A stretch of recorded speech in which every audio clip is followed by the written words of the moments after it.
ready to banish the shape-shifting character problem from your AI-generated videos forever. First, prompt engineering is your new best friend. Be excruciatingly specific when describing your character. Don't just say, a wizard. Instead use, a young wizard with a long white beard, blue robes, and a pointy hat. The more details, the better Sora can replicate them. Think hair color, clothing style, even specific accessories.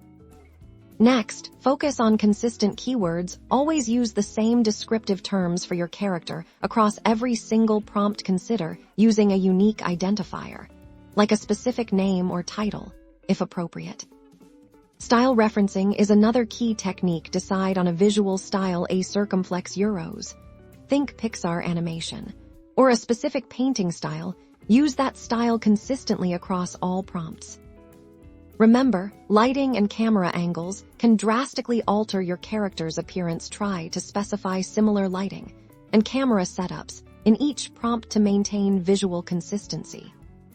Copy and paste your core character description into each new prompt. Tweaking only the action or setting this ensures Sora has a consistent base to work from. Finally, iterate. Don't expect perfect consistency on the first try. Keep generating videos, refining your prompts based on the results you get. With careful prompting and a little patience, you can achieve character consistency in your Sora AI videos, bringing your stories and worlds to life. Subscribe for more AI animation tips.